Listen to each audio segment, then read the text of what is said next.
नमस्कार मेरे प्यारे दोस्तों, हमारे चैनल पर एक और रोमांचक एपिसोड में आपका स्वागत है।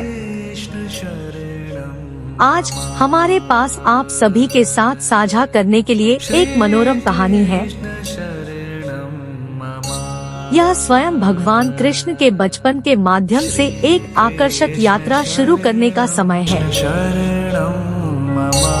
क्योंकि हम इस शरारती छोटे देवता के दायरे में प्रवेश करते हैं, जिसके पास प्रेम, बुद्धि और शुद्ध शरारत की शक्ति है। तो बिना किसी देरी के आइए सीधे कृष्ण की चंचल लीलाओं की दुनिया में उतरे। हमारी कहानी वृंदावन के शांत गांव से शुरू होती है,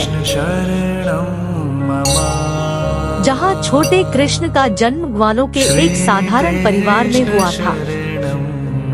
इस धरती पर आगमन के क्षण से ही कृष्ण की दिव्य आभा को सभी महसूस कर सकते थे। फिर भी अपनी मनमोहक मुस्कान और सम्मोहक आँखों के साथ वह सहजता से इस शांतिपूर्ण ग्रामीण समुदाय में घुल मिल गए। जैसे जैसे कृष्ण बड़े होते गए, रोमांच और नटखटपन के प्रति उनका प्रेम दिन ब दिन स्पष्ट होता गया। उनकी बचपन की सबसे प्रतिष्ठित गतिविधियों में से एक बांसुरी बजाना था। उनकी धुनों ने इंसानों, जानवरों और यहाँ तक कि देवताओं के दिलों को भी छू लिया। आप अक्सर कृष्ण को एक विशाल बरगद के पेड़ के नीचे बैठे हुए अपनी मनमोहक धुनों से दुनिया को मंत्रमुग्ध करते हुए पा सकते हैं। किसी को आश्चर्य हो सकता है कि क्या यह सिर्फ धुनें थी या कृष्ण के संगीत में कोई छिपा हुआ जादू था जिसने सभी को मंत्रमुग्ध कर दिया था।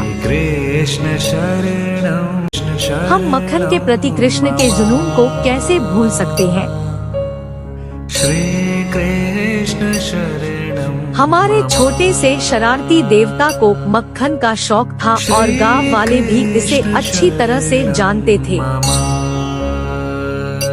जब नटखट कृष्ण आसपास थे तो मक्खन का कोई बर्तन सुरक्षित नहीं था। वह मक्खन के बर्तन छीनने के लिए अपनी दैवीय शक्तियों का उपयोग करता था और मलाईदार व्यंजन खाते समय शरारती ढंग से हंसते थे। ग्रामीण अपनी हताशा के बावजूद मक्खन से ढके कृष्ण को देखकर मुस्कुराने से खुद को नहीं रोक सके। उनकी छोटी छोटी आंखें खुशी से चमक रही थी। एक यादगार घटना में कालिया नामक एक विशाल विषैले सांप ने ग्रामीणों को अपने जहरीले तरीकों से आतंकित करते हुए यमुना नदी में निवास किया। लेकिन साहसी और दयालु युवा कृष्ण ने सांप को सबक सिखाने का फैसला किया। सहज अनुग्रह के साथ नदी में कूदते हुए कृष्ण ने नाग के कई फनों पर नृत्य किया। अपनी दिव्य शक्ति का प्रदर्शन किया और उस खतरे को परास्त किया जिसने गांव को बहुत लंबे समय तक परेशान किया था।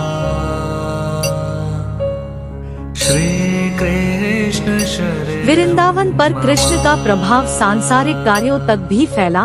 चंचल विद्रोह के एक कार्य के रूप में उसने एक खेल तैयार किया जहां वह और उसके दोस्त मानव पिरामिड बनाते हुए एक दूसरे के कंधों पर चढ़ेंगे। त्रुटिहीन लक्ष्य के साथ कृष्ण फिर छत से लटके दही और छाछ के बर्तन तोड़ देंगे। ग्रामीण हंसे और अराजकता को गले लगा लिया, क्योंकि उन्हें कृष्ण की शरारतों का असली सार समझ में आया। भौतिक संपत्ति को त्यागने और जीवन की खुशी का जश्न मनाने की याद। प्रसिद्ध रास लीला का उल्लेख किए बिना हमारी कहानी पूरी नहीं होगी। श्री कृष्ण शरणम। परम आकर्षक कृष्ण को नृत्य करना और अपनी चंचल चालों से वृंदावन की ग्वालबालों को मंत्रमुग्ध करना बहुत पसंद था, अपनी बांसुरी की मनमोहक धुन के साथ। श्री कृष्ण घूमते घूमते शुद्ध आनंद और प्रेम की आभा पैदा करते थे। श्री कृष्ण शरणम। उनकी दिव्य उपस्थिति से पूरी तरह मंत्रमुग्ध होकर युवतियों ने नृत्य किया। उनके दिल खुशी और भक्ति के मादक मिश्रण से भर गए। और मेरे प्रिय दर्शकों, आपके पास भगवान कृष्ण के जीवन और शरारती बचपन की एक झलक है। श्री कृष्ण शरणम। अपनी दिव्य धुनों से लेकर अपनी चंचल हरकतों तक कृष्ण ने शरारत और दिव्यता का ऐसा मिश्रण प्रस्तुत किया जो अद्वितीय है। श्री कृष्ण शरणम। उनके असाधारण कारनामों ने न केवल वृंदावन बल्कि दुनिया भर के भक्तों के दिलों पर गहरा प्रभाव छोड़ा। हमें उम्मीद है कि यह एपिसोड आपके लिए खुशी, हंसी और प्रेरणा लेकर आया है। वीडियो को यहाँ तक पूरा देखने के लिए आपका तहे दिल से धन्यवाद। श्री कृष्ण शरणम। हिंदू पौराणिक कथाओं के मनमोहक क्षेत्र की अधिक मनोरंजक कहानियों के लिए हमारे चैनल को लाइक, कमेंट और सब्सक्राइब करना न भूलें। इस असाधारण यात्रा में हमारे साथ शामिल होने के लिए धन्यवाद। कृष्ण शरणम मम।